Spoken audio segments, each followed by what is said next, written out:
La réaction a quand même été des plus intéressantes hier et on a eu une clôture, je crois, qui a fini littéralement positive hier. Donc, on va aller faire un petit tour du coup sur BTC. BTC, on va passer sur une unité de temps un petit peu plus courte. J'aime bien ce que je vois, honnêtement. Ça me rappelle un petit peu, dans une moindre mesure, mais quand même le dip autour en fait de l'Iran, un petit peu un triple tap bottom. En général, souvent BTC a un peu tendance à aller les chercher comme ça, ces bottoms.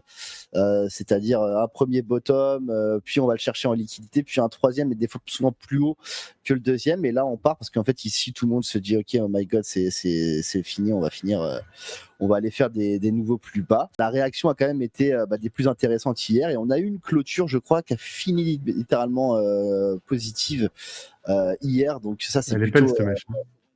plutôt la bonne nouvelle. La mèche est plutôt belle et voilà ce qui nous reste au-dessus, quoi. C'est-à-dire qu'on a déjà le Monday High est cherché, de la liquidité un petit peu externe qui nous tient depuis quelques semaines, sachant que ça va faire maintenant près de 20 jours qu'on est en train de consolider dans cette région. Toutes les targets au sud ont été cherchées.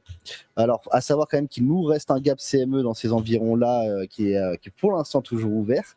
Donc, à garder en tête. Mais en l'état, quand je vois un petit peu la compo, je pense qu'on va aller chercher les leaks là-haut. On va monter potentiellement jusqu'ici. Et ici, IMO, faudra, ceux qui sont en long, potentiellement quand même penser à Tipeee pour ça, la simple et bonne raison que en fait on ne sait pas si on s'en va pas faire un truc comme ça. Et ceux qui justement pensent un peu à un mois d'août en mode Shopee, pourquoi pas, tu vois, le voir aller chercher là à combler son gap avant de repartir, tu vois, c'est une possibilité à ne pas discounter à mon sens. Mais en tant que tel, je te dirais qu'on reste quand même probablement bien orienté. Et là ici à voir. Par contre, tu le pull back et si tu passes au-dessus, je pense qu'on s'en va vers les 130 sans trop se faire désirer. Donc en ce sens-là, on reste quand même plutôt bien orienté et c'est pas non plus la peine d'essayer de pré-shot trop